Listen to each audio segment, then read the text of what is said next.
Chers téléspectateurs, vous êtes sur Africa 24 en direct de Djibouti où jusqu'au 8 avril prochain vous sont proposées des émissions spéciales consacrées à l'élection présidentielle qui s'y prépare. Nous allons nous intéresser durant ce débat à la sécurité dans ce pays d'à peu près 800 000 habitants et en particulier à l'intérêt que trouve un certain nombre d'États à y installer des bases militaires. Et nous allons le faire avec des représentants de candidats qui sont sur ce plateau. Mahmoud Ali Youssouf, vous représentez le candidat Ismaïl Omar Guelleh. Soyez le bienvenu sur ce plateau. Merci, bonsoir. Bienvenue à vous, docteur Abaté Boadou, vous représentez le candidat Omar Elmi Keïré. Bienvenue à vous également, Adban Abdallah, vous représentez le candidat Mohamed Daoud Chehem. Oui, effectivement, oui. Et bienvenue à vous, Yasser Hassan, vous représentez le candidat Hassan Idriss Ahmed. Merci, c'est le cas et merci pour l'invitation. C'est un plaisir de vous recevoir tous. Je me tourne vers vous, Monsieur Youssef, car nous allons débuter par les bases militaires. Qu'est-ce qui explique qu'autant de bases militaires soient installées à Djibouti? Est-ce que c'est simplement l'avantage géographique et stratégique, opérationnel que représente Djibouti? Je dois d'abord rappeler à nos téléspectateurs que lorsque la République de Djibouti a accédé à son indépendance, il y avait ce besoin de sécurité d'abord pour notre pays. Il y avait des convoitises au niveau des pays de la région. Et notre pays, faisant ses premiers pas de pays indépendant, a voulu garder cette sérénité, cette sécurité qui lui était nécessaire pour pouvoir se lancer sur le chemin du développement. Ce qui s'est passé, c'est que les pères fondateurs de l'époque, le feu Hassan Bouled Abtidon et feu Ahmed Dini, ont décidé de maintenir la présence française à Djibouti. Cette présence donc française d'abord est à Djibouti militaire depuis bientôt 38 ans. Et donc c'était d'abord un besoin national. Certains pensent que les bases militaires sont arrivées avec les Américains, les Japonais ou autres. Mais il faut savoir que ces bases militaires existaient d'abord pour les besoins de sécurité de notre pays. Ensuite, il y a eu des circonstances assez particulières qui ont fait que, lorsqu'en 2001, les attentats du 11 septembre ont eu lieu aux États-Unis, une coalition internationale qui s'est formée. Cette coalition est appelée CGTF-ROA. Cette coalition a décidé, a demandé surtout à Djibouti d'abriter une présence. La République de Djibouti n'a pas hésité à le faire parce que nous pensions que contribuer à la sécurité internationale était un devoir avant tout et un engagement international que chaque pays, quelle que soit sa taille et ses moyens, devait je dirais, entreprendre. De toute manière, par la suite, bien entendu, après les années 2009-2010, le vide sécuritaire qui existe en Somalie a fait naître des phénomènes tels que la piraterie, le trafic humain, le terrorisme aussi dans cette région, et qui ont poussé la République de Djibouti à explorer également d'autres pistes de réflexion et surtout à répondre à certaines sollicitations afin de permettre à cette voie maritime, qui est celle donc du détroit de Bab el-Mandeb, d'être mieux sécurisée. Des pays comme le Japon, l'Allemagne, les Européens sont venus nous voir pour nous dire « Votre pays est stratégiquement bien situé, cette voie maritime est la plus fréquentée, est-ce que vous pouvez nous permettre également de pouvoir nous installer à Djibouti ?» Et Djibouti a immédiatement répondu, puisqu'il y avait déjà une tradition de petits pays, mais pays contributeurs à la sécurité et à la paix internationale. Et c'est là où, je crois, ces différentes forces des pays amis ont décidé donc de pouvoir avoir un pied-à-terre dans ce pays afin de sécuriser le détroit de Bab el-Mandeb et la Corne de l'Afrique. Donc, un besoin sécuritaire d'abord national, puis régional, puis international. Lorsque vous dites national, avant de passer la parole aux autres invités sur ce plateau, lorsque vous dites national, est-ce qu'il faut forcément accueillir des bases militaires étrangères pour pouvoir assurer sa sécurité? Je crois que Djibouti est entouré de pays, de grands pays, qui à l'époque, dans les années 70, avaient quand même, je dois le rappeler ici, des ambitions hégémoniques que tous les Djiboutiens connaissent. L'empereur Haïlé Sélassié avait clairement indiqué au général de Gaulle, qui était de passage en 1967 à Djibouti, disait qu'il fallait que Djibouti revienne dans le giron de l'Éthiopie. Siad Barré n'a pas hésité également à revendiquer la souveraineté de Djibouti comme étant un territoire qui fait partie de la Somalie. Donc, cette sécurité nationale a été mise à mal, déjà, un peu avant l'indépendance et après. Donc, c'était votre seule solution? C'était la seule solution face à ces ambitions hégémoniques. Docteur Abaté, Djibouti est réputé pour ses ports, mais également pour le nombre de bases militaires qui y sont installées. Est-ce que cette configuration vous convient, vous sied? la présence des bases militaires à Djibouti ne nous gêne pas. Je ne pense pas que ce soit pour la sécurité de Djibouti que ces bases sont installées, même si, comme dit M. Mahmoud, au moment de l'indépendance, la présence militaire française à Djibouti était nécessaire pour assurer l'indépendance de Djibouti. Pourquoi? Parce qu'il y avait l'irrédentisme somalien que M. Siad Barre véhiculait. Il y avait aussi les ambitions éthiopiennes. Mais les ambitions éthiopiennes au moment de l'indépendance de Djibouti n'étaient pas aussi fermes que celles de M. Haïlé Sélassié, parce qu'il y avait un gouvernement révolutionnaire qui s'appelait le DERG et qui avait d'autres chats à fouetter que de s'occuper de la récupération de Djibouti. Il y a eu l'indépendance de Djibouti, une indépendance négociée entre la Somalie essentiellement, parce que l'Éthiopie était en crise, et le gouvernement français. Et le gouvernement français a négocié aussi avec, je crois, la LPAI, qui était le parti que dirigeait M. Hassan Gouled, qui était le parti qui luttait pour l'indépendance de manière pacifique, a négocié la présence de la base militaire française et surtout de la coopération française d'une manière générale. Il n'y avait pas que la base militaire, puisque la France était le pays qui a colonisé Djibouti depuis 120 ans, et il y avait la culture française, la manière de vivre française, et toutes ces situations faisaient qu'il y a eu un accord de coopération entre le nouveau gouvernement djiboutien et le gouvernement français pour qu'il y ait cet accord de défense qui puisse, et l'élément, l'argument, ou en tout cas l'instrument de cet accord de défense était la présence militaire française à Djibouti. À l'époque, on disait que la base française n'était pas qu'une base française, mais qu'elle était aussi la représentante de l'ensemble du monde occidental. C'est ce qu'on disait à l'époque. Bon, ça c'est quelque chose de traditionnel qui existe, qui est là depuis longtemps, et je crois que la contribution de la présence française à Djibouti, que ce soit sur le plan culturel, que ce soit sur le plan financier, est connue. Maintenant, il y a le contexte international qui est né avec le nouvel ordre mondial et puis toutes ces guerres qu'il y a dans la région. Djibouti est devenu, c'est vrai, un point attractif pour les bases étrangères. Mais la question était, est-ce que vous y voyez un inconvénient ou non, au contraire, il peut y avoir des inconvénients et il y a aussi des avantages.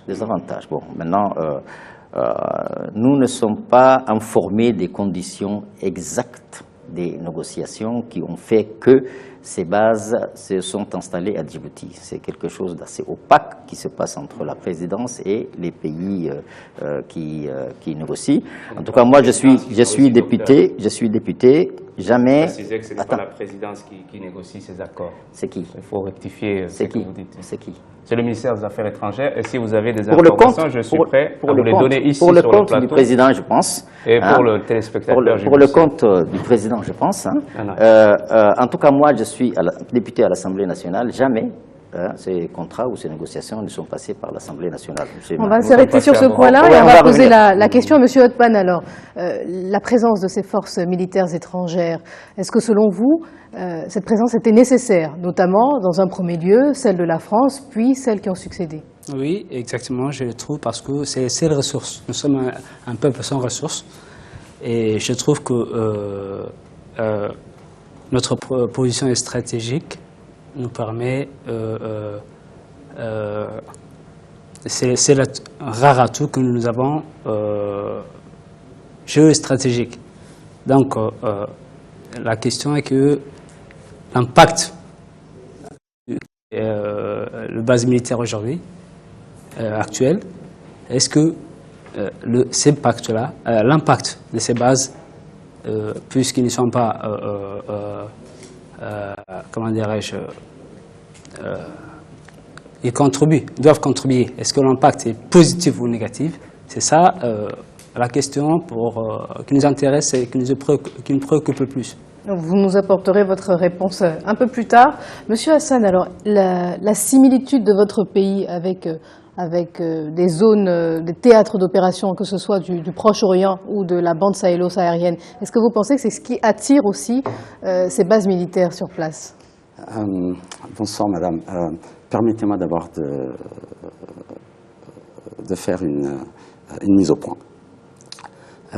D'abord, je tenais à remercier la chaîne Africa 24, l'ensemble de ses équipes présentes ici, et particulièrement pour ma part, puisque j'ai eu l'occasion de travailler avec Mokhtar Bari, qui a suivi le candidat Hassan Idriss.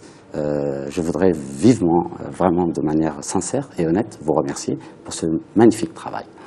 Nous sommes ici en présence, nous sommes 4 personnes représentant 4 candidats, et parmi les personnes présentes, nous avons le représentant du candidat sortant, M. Ismaël Omar Guelleh. Il est regrettable que ce genre de débat nous soit refusé sur la chaîne djiboutienne, l'unique chaîne, je vais dire djiboutienne, même si il y a maintenant une diversification, mais la RTD. Mais ce n'est pas le thème du débat. Permettez-moi juste de finir, je ne vais pas être très long. Nous n'avons pas cette occasion-là. Des demandes ont été faites. Depuis la première fois qu'il y a eu des élections, entre guillemets, pluralistes, c'est-à-dire si l'on remonte aux élections de 1992, qui étaient des élections législatives, et 1993 pour nos premières élections présidentielles, entre guillemets, démocratiques. Donc, par respect pour le peuple djiboutien, qui n'ont pas cette chance où qu'il y ait vraiment un débat contradictoire, un échange d'idées, pour la pluralité des idées et tout simplement la liberté d'expression. C'est la raison pour laquelle, tout à l'heure, vous nous disiez que nous étions, certains candidats étaient absents. C'est pour la raison pour laquelle nous avons décidé de ne pas honorer de notre présence ces débats-là, tout simplement. Cependant, si vous faites quelque chose entre les membres de l'opposition, ça serait vraiment volontiers. Monsieur Mahmoud Youssouf, alors, permettez-moi. Monsieur Mahmoud Youssouf, on vous a laissé l'occasion de pouvoir vous exprimer, de pouvoir remercier notamment. Mais là, il est question du sujet. Permettez-moi, Monsieur Youssouf, de dialoguer avec Monsieur Hassan. C'est pas à vous de régler le débat. Je vous ai posé une question. Il faut répondre aux questions. Monsieur Youssouf, est-ce que vous pouvez me laisser interpeller madame. Monsieur Hassan, s'il vous plaît? Oui. Alors, Monsieur Hassan, je vous ai posé une question concernant la présence de bases militaires à Djibouti. Nous sommes là pour débattre de ce thème et de la sécurité également. Vous êtes tous représentants de candidats. Absolument. Et la parole vous est donnée pour représenter le candidat Hassan Idriss Ahmed. Je viens parfaitement de répondre. Je vous disais, je vais quitter le plateau. Ah, Vraiment. donc vous êtes venu faire un coup d'éclat? Non, une mise au point, s'il vous plaît, parce que ce serait ne pas être honnête avec le peuple djiboutien qui ne bénéficie pas de ses libertés. Africa 24 est une chaîne internationale. Nous ne bénéficions pas de ses avantages au niveau local. Votre candidat a accepté une interview que nous avons réalisée ensemble. Absolument. Il ne s'est pas défilé. Vous êtes là pour débattre avec d'autres personnes. Il n'est pas question de défiler. Parce qu'il n'y a pas de fond dans le programme de ce candidat, tout simplement.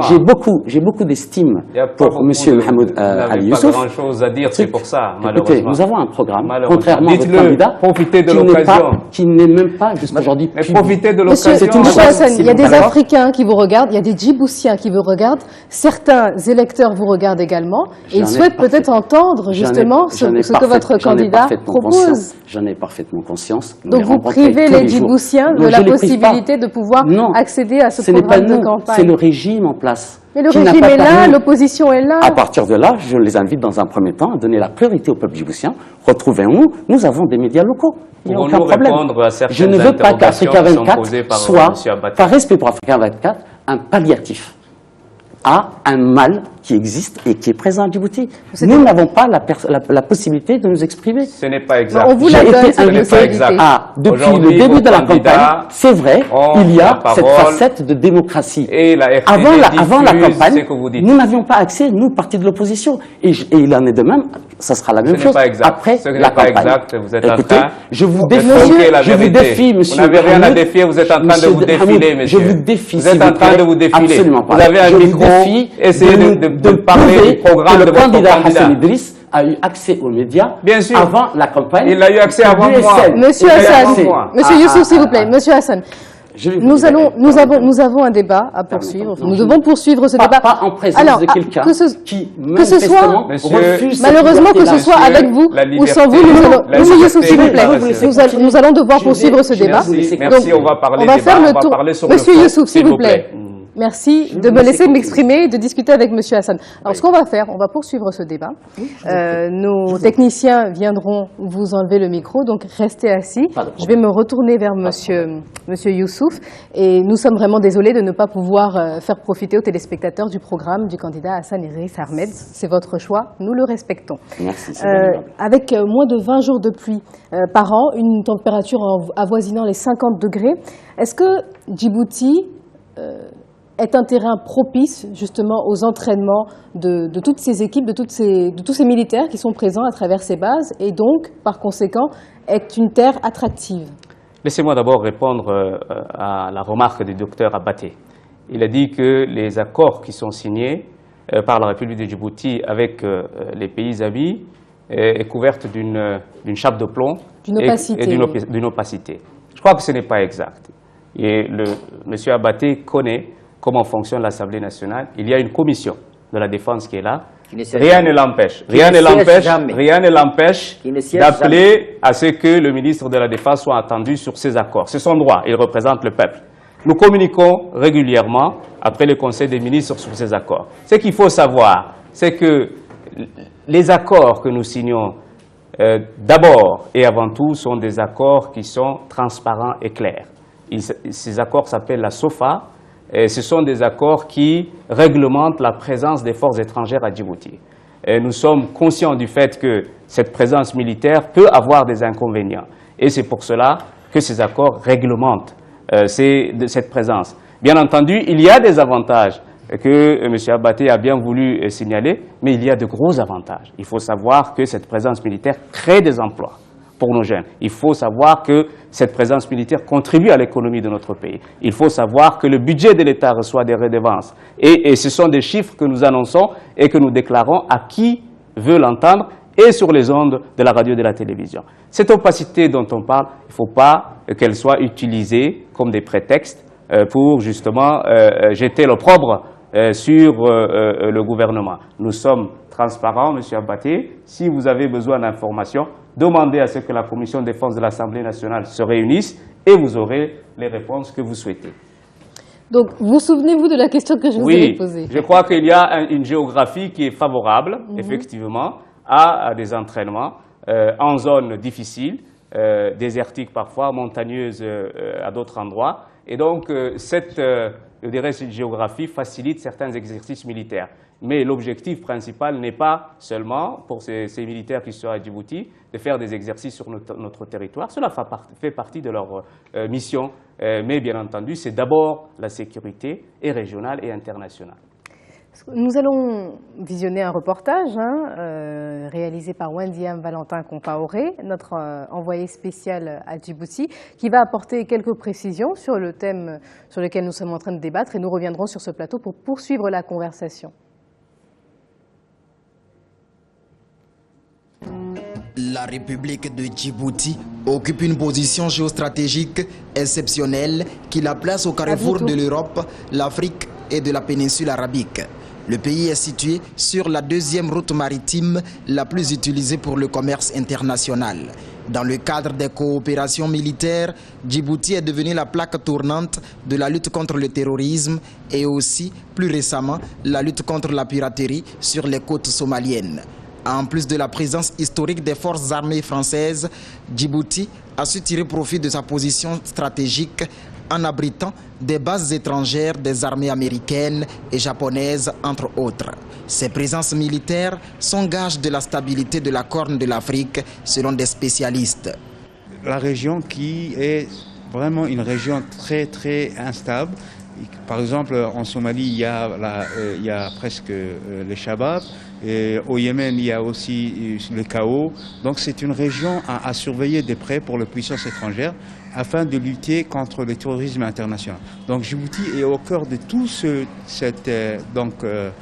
lutte et notre pays a su en tirer profit de sa position stratégique.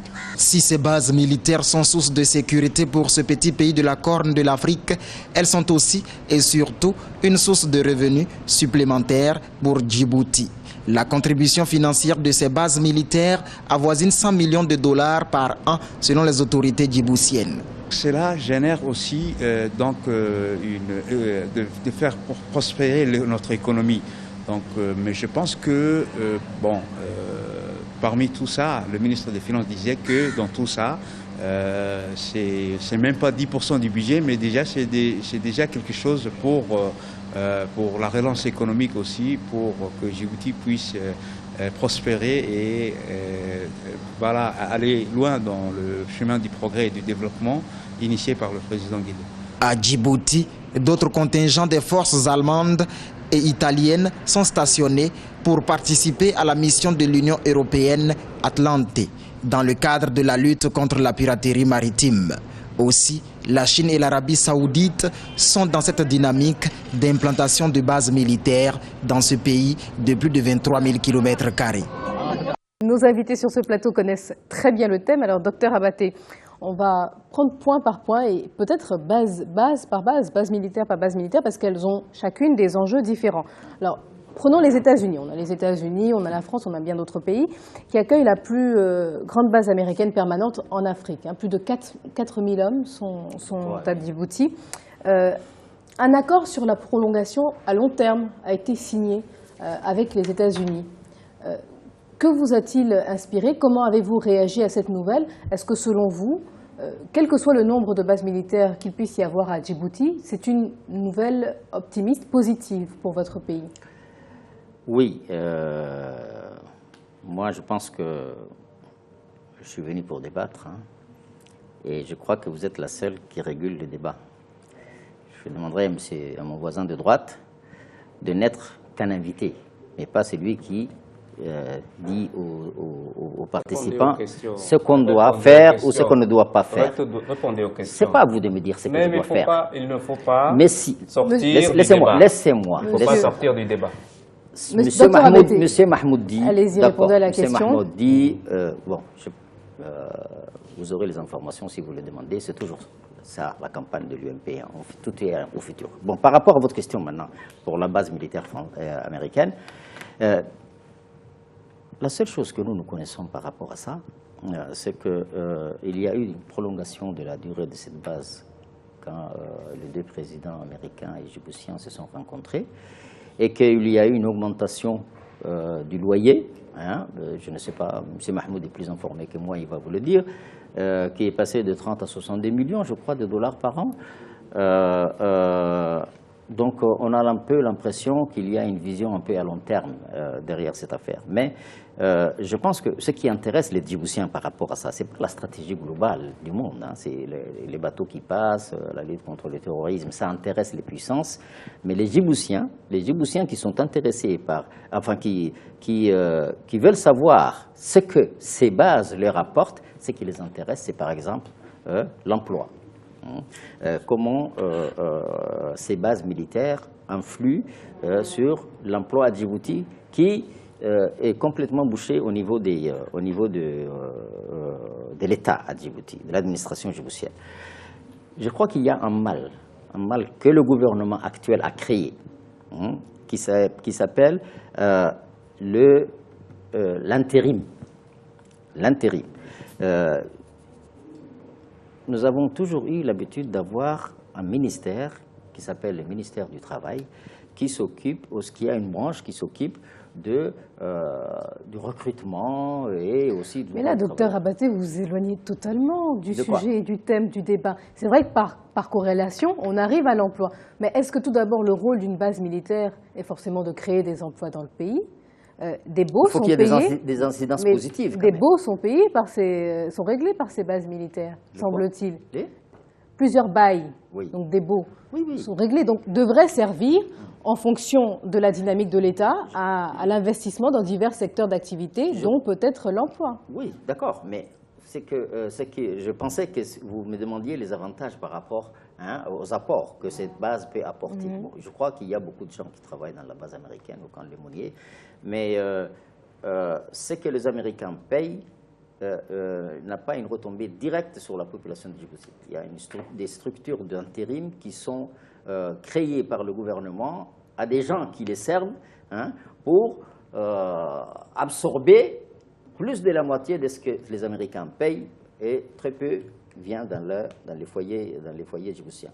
Alors, je crois que c'est quelque chose du moment que la base est là, qui a des incidences positives sur l'emploi, même si c'est minime, et qu'un autre gouvernement que celui qui nous gère actuellement serait au pouvoir, profiterait énormément à la population de Djibouti d'une manière générale.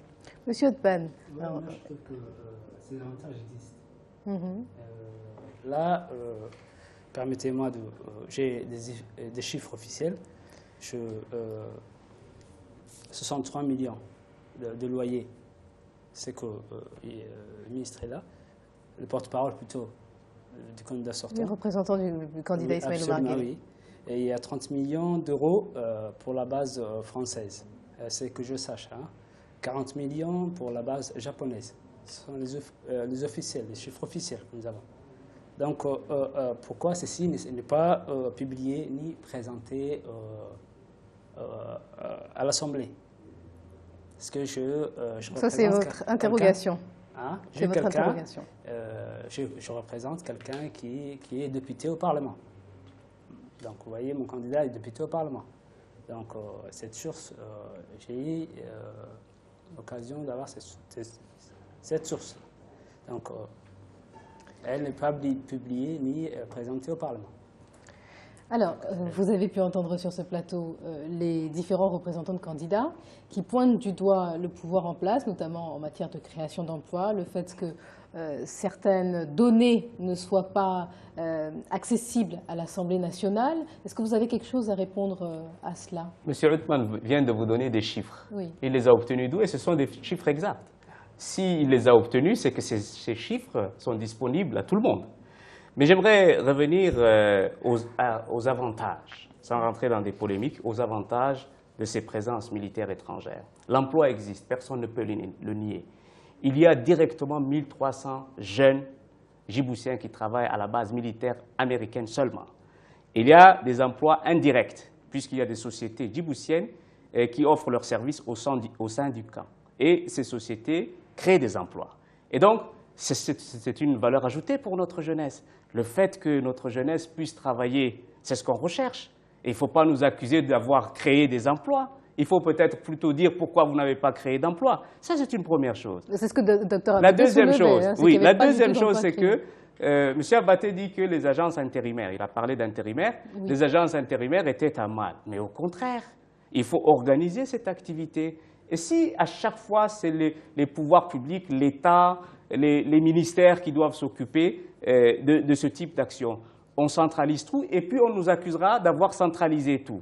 Mais le fait que des agences intérimaires, c'est-à-dire des Djiboutiens, qui travaillent comme agence entre la partie américaine et les jeunes qui veulent du travail, je crois que c'est une bonne organisation, c'est une très bonne chose. Donc, il Mais ne ce faut qui pas... semblait dire, c'est que ces agences d'intérim étaient, entre guillemets, parce que c'est un terme un peu plus Oui, on peut pilotées par toujours l'État. nous dire, voilà, on nous accuse d'être derrière tous les maux de la République, et que ce sont des serviles, je ne sais pas, gens qui sont là pour servir les intérêts du pouvoir. Ça, c'est une rhétorique de l'opposition qui est rodée et que nous connaissons. Mais nous ne l'écoutons pas. Nous essayons de faire en sorte que nos jeunes puissent obtenir du travail et que nos jeunes puissent vivre de la manière la plus décente. Aujourd'hui, nous créons des milliers d'emplois grâce à ces présences militaires étrangères. Autre chose, ces gens qui sont avec nous consomment et ils injectent de l'argent dans notre économie. Ça crée des emplois et du travail de manière indirecte pour tous les fournisseurs, etc., etc.